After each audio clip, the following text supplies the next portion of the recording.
গগনে গরজে মেঘ ঘন বরষা, কোলে একা বসে আছি নাহি ভরসা।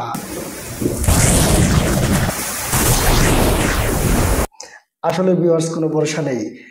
এই দেখলেন তো, বজ্রপাত হলে কি কোনো ভরসা থাকে?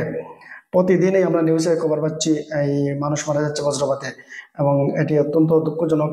বজ্রপাতে মানুষ মারা যাচ্ছে আমাদের একটু সচেতনতা অভাবে অথবা না জানার কারণে। আজকের এই টিউটোরিয়ালে আমি বজ্রপাত সংক্রান্ত বিজ্ঞান ভিত্তিক আলোচনা করতে যাচ্ছি, এবং এই ভিডিও শেষে দেখিয়ে দেবো একটি অ্যাপস ডাউনলোড করে কি করে আপনারা মিনিমাম 15 মিনিট আগে যেখানে অবস্থান করছেন সেখানে ঝড় বৃষ্টি হলে আগাম বজ্রপাতের সতর্কবার্তা নিয়ে নিজের লাইফকে সেভ করতে পারবেন।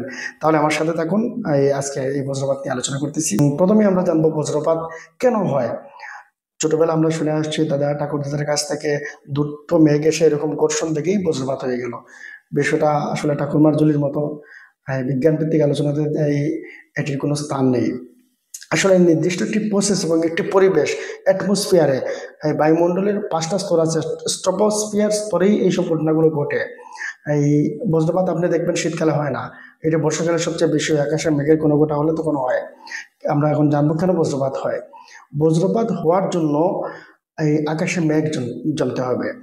আমরা জানি যে জলীয় বাষ্প আকাশে ওঠে, ঘনীভূত হয়, এবং ঘনীভূত হয়ে সেটি তরল আকারে বৃষ্টির ফোঁটা হয়ে নিচে পড়ে যায়, এবং আরো একটু কঠিন ঘনীভূত হলে পরে বরফ হয়ে শিলাবৃষ্টি আকারে ঝরে পড়ে নিচে। এখন এই যে আকাশে আমাদের এই মাথার উপর থেকে ধরেন 5 কিলোমিটার এর এর মধ্যে কিন্তু ঘটনাগুলো ঘটে। এই অসংখ্য ধূলিকণা, জলীয় বাষ্প এবং মেঘের কণাগুলো এবং ধূলি এবং ঝড় যখন হয় তখন এই বাতাসের ঘূর্ণনের ফলে এই জলকণাগুলো একটি আরেকটির সাথে সংঘর্ষে লিপ্ত হয়, এবং যখনই সংঘর্ষে লিপ্ত হয় তখনই ইলেকট্রন উৎপন্ন হয়, মানে নেগেটিভ চার্জ উৎপন্ন হয়। এবং এই নেগেটিভ চার্জ যখন উৎপন্ন হয় তখন এই পৃথিবীটা হলো একটি পজিটিভ আধান, এবং বায়ুমণ্ডলের মধ্যে যখন নেগেটিভ চার্জ উৎপন্ন হয় এবং মেঘের একদম উপরের স্তরের দিকে থাকবে পজিটিভ চার্জ, আর নিচের দিকে সাধারণত নেগেটিভ চার্জগুলো জমা হয়। এবং ওইটি যখন একটি লিমিট ক্রস করে ফেলে তখন পৃথিবীর সারফেস অর্থাৎ ভূপৃষ্ঠ পজিটিভ আধান যেটি ওই নেগেটিভটাকে আকর্ষণ করে, আর তখন বিদ্যুতের একটি স্রোত আকাশ থেকে সোজা নিচে এসে ভূমিতে পতিত হয়। সেটি হলো বজ্রপাত নামে আমরা জানি। এটি হলো বজ্রপাত, সাথে প্রচন্ড লাইটিং এবং বিকট শব্দ কেন উৎপন্ন হয়? যখন প্রচন্ড বেগে আসে বিদ্যুতের স্রোত তখন যে উত্তাপ হয়, সেই উত্তাপ থেকে পার্শ্ববর্তী বায়ু সরে যায়, আর এটি হলো শব্দ।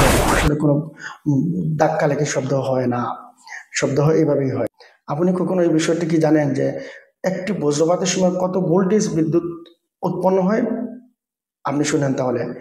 একটি বজ্রপাতের সময় মিনিমাম 10 কোটি থেকে 100 কোটি, 1 বিলিয়ন পর্যন্ত ভোল্টেজ উৎপন্ন হয়। ভিউয়ার্স, আপনারা কি জানেন কত এম্পিয়ার বিদ্যুৎ উৎপন্ন হয়? মিনিমাম 30,000 এম্পিয়ার বিদ্যুৎ উৎপন্ন হয় এই বজ্রপাতে, একটি বজ্রপাতে। এবং মানুষের প্রাণ কেড়ে নেওয়ার জন্য 0.1 এম্পিয়ারই যথেষ্ট, আর কোথায় 30,000 এম্পিয়ার। এবং এই বজ্রপাতের সাথে তাপও নির্গত হয়। কতটুকু তাপ নির্গত হয় একটি বজ্রপাতের সময়? আপনারা জানলে অবাক হবেন যে সূর্যের পৃষ্ঠের তাপমাত্রার চাইতেও বেশি তাপ উৎপন্ন হয়। প্রায় 30,000 ডিগ্রি সেলসিয়াস তাপ উৎপন্ন হয় এই বজ্রপাতের সময়, 30,000 ডিগ্রি সেলসিয়াস। এবং এই বজ্রপাতের স্থায়িত্ব কতটুকু থাকে? এই বজ্রপাতের স্থায়িত্ব হলো কয়েক মাইক্রোসেকেন্ড। এবং 1 মাইক্রোসেকেন্ড কতটুকু সময় জানেন ভিউয়ার্স? 1 মাইক্রোসেকেন্ড হলো 1 সেকেন্ডের 1,00,000 ভাগের 1 ভাগ। তাহলে যখন বজ্রপাত হয় আপনি নড়ারও সুযোগ পাবেন না। যদি এই বজ্রপাতের আওতায় আপনি চলে আসেন, আপনি নড়ারও সুযোগ পাবেন না। 1 সেকেন্ডের 1,00,000 ভাগের 1 ভাগ, 1 মাইক্রোসেকেন্ড, কয়েক মাইক্রোসেকেন্ড মাত্র স্থায়িত্ব থাকে এই বজ্রপাতে। এবং ভিউয়ার্স, এই একটি বজ্রপাতে 5 বিলিয়ন জুল শক্তি উৎপন্ন হয়। ওকে ভিউয়ার্স, এবার আসি এই বজ্রপাতের সময় আমাদের করণীয় কি, আমরা কি সাবধানতা অবলম্বন করতে পারি। ওকে, বজ্রপাত এই অ্যাপস ইউজ করে তো আপনি 15 মিনিট আগে সতর্কবার্তা পেয়ে যাবেন, এবং অ্যাপস ছাড়াও আপনি এই কিছুটা পরিস্থিতি পর্যবেক্ষণ করলেই আপনি বুঝতে পারবেন বজ্রপাত হবে। যখনই দেখবেন যে ঝড় বৃষ্টি শুরু হয়েছে এবং ঘন ঘন বিজলি চমকাচ্ছে, এবং যেখানে বজ্রপাত হয় সেখানে মাথার উপরে মেঘ চলে আসবে, এবং দেখবেন যে আপনার শরীরে এই যে চুলগুলো এরকম উঠে যাচ্ছে। এটা বিজ্ঞান ভিত্তিক আলোচনা। মানে আমাদের শরীরের রুমগুলো কাটা হয়ে যাবে এরকম, কারণ ইলেকট্রন তো এখানে এই কারেন্ট আদান প্রদান হবে। সেই জন্য এই 15 মিনিট আগে থেকে দেখবেন আপনার শরীরের মধ্যে একটি শিরশির অনুভূতি হবে এবং এই চুলগুলো খাড়া হয়ে যাবে।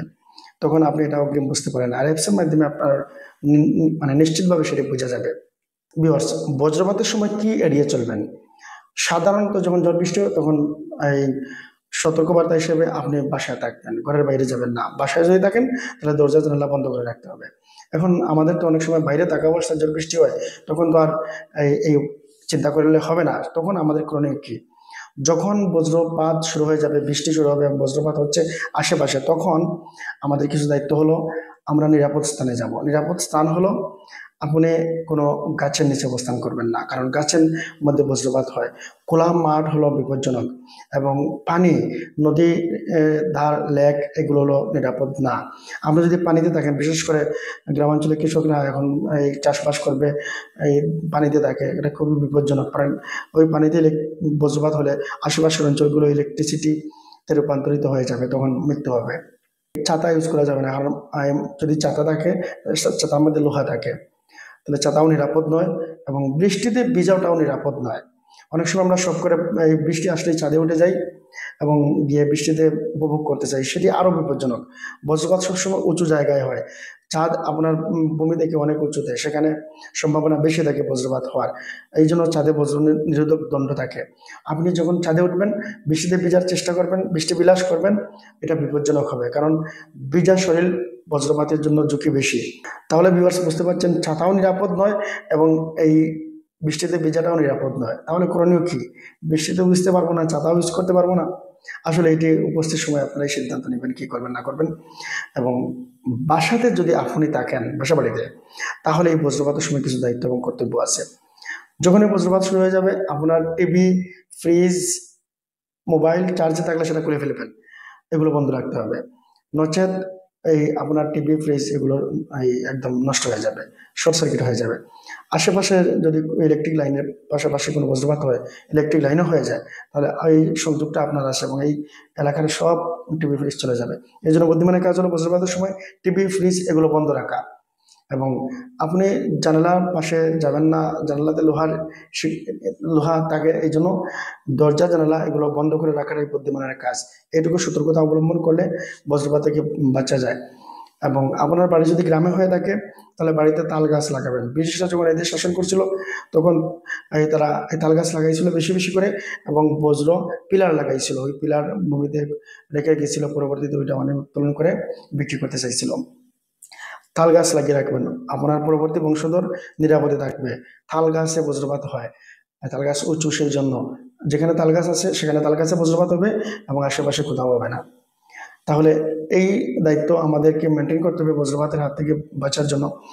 এখন মনে করেন আপনি মাঠে আছেন, অনেকজন মানুষ আছে এবং বজ্রপাত হয়ে গেল, একজন মানুষের উপরে হলো, তখন কিছু দায়িত্ব এবং কর্তব্য আছে ওই মানুষটিকে বাঁচানো সম্ভব। যদি পুরোপুরি বজ্রপাতটা তার মাথার উপরে না পড়ে, তাহলে বাঁচানো সম্ভব।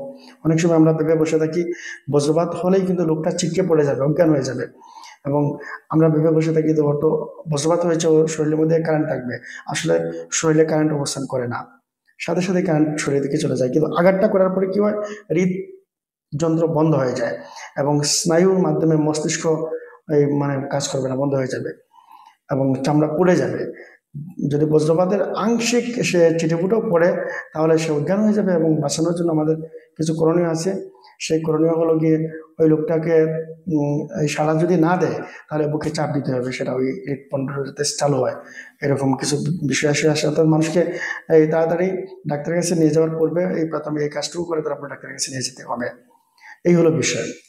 এখন আমি যে অ্যাপসের কথা বলছিলাম, আপনারা স্ক্রিন ফলো করুন এবং এই অ্যাপসটি ডাউনলোড করে ফেলুন প্লে স্টোর থেকে। এখনই এই অ্যাপসের মাধ্যমে আপনি মিনিমাম 15 মিনিট আগে এই সতর্ক সংকেত পাবেন, এবং আশেপাশে কোথাও বজ্রপাত হচ্ছে এই অ্যাপস কিন্তু সেটি দেখে দেবে, এবং ডাইরেক্ট স্যাটেলাইট এবং গুগল ম্যাপের সাথে নেভিগেশন করে আপনাকে স্ক্রিনের মধ্যে দেখিয়ে দিচ্ছে কোথায় কোথায় বজ্রপাত হচ্ছে। এবং আপনি যে অবস্থানে আছেন, আপনার ডাটা অন থাকতে হবে, মোবাইল ডাটা, তাহলে ওই এই আপনার আশেপাশের অঞ্চল এবং আপনি যেখানে অবস্থান করছেন সেখানে বজ্রপাত হবে কি না হবে সেটা কিন্তু ওই অ্যাপস কিন্তু অ্যালার্ম দিয়ে দিতে পারবে। মিনিমাম 15 মিনিট আগে আপনাকে সতর্ক করবে, এবং আপনি যদি সতর্ক হয়ে যান তাহলে এই ঝুঁকি থেকে নিজে বাঁচতে পারেন, এবং এই আপনি আপনার পরিবারকে ওই ব্যাপারে সতর্ক করবেন। কারণ কখন কার বিপদ আছে সেটি বলা যায় না, বোঝা যায় না। আমাদেরকে অবশ্যই সাবধানতা অবলম্বন করতে হবে এসব প্রাকৃতিক দুর্যোগ থেকে বাঁচার জন্য। এই অ্যাপসটি আপনি ডাউনলোড করে ফেলেন প্লে স্টোর থেকে, স্ক্রিন ফলো করুন। ওকে ভিউয়ার্স, প্রথমে প্লে স্টোর ওপেন করেন। প্লে স্টোর ওপেন করার পর সার্চ বক্সে লিখুন লাইটিং অ্যালার্ম ওয়েদার প্লাজা, নিচে নিচে চলে আসছে। তারপরে দেখেন লোগোটা দেখে রাখুন, আমার ইনস্টল করা ছিল তাই এখানে আমি ওপেন করে নিচ্ছি, আপনারা ইনস্টল করে নেবেন। এই দেখেন ইন্টারফেস চলে আসছে, এখানে আপনি সার্চ করে আপনার লোকেশন দিবেন। তারপর এখানে সেটিংসে যাবেন, সেটিংসে গিয়ে এখানে how to use the app এখানে দেখে নেবেন কীভাবে এই অ্যাপসটি ইউজ করবেন। তারপর দেখার পর আপনি ব্যাকে চলে আসবেন। ব্যাকে চলে আসার পর নোটিফিকেশনে গিয়ে কিছু নোটিফিকেশন সেটিংস অন করে দিয়ে দেন, এখানে এই 3টি অন করে দিয়ে দেবেন। তারপরে এখানে আপনাকে জানাবে বজ্রপাতের সময়। তারপর ব্যাকে চলে আসুন, দেখুন এখানে কোথায় কোথায় বজ্রপাত হচ্ছে দেখাচ্ছে। আশেপাশে কোথায় হচ্ছে আপনার 50 কিলোমিটার সার্কেলের বাইরে বজ্রপাত হচ্ছে, এখানে 50 কিলোমিটার মধ্যে কোনো বজ্রপাত হচ্ছে না।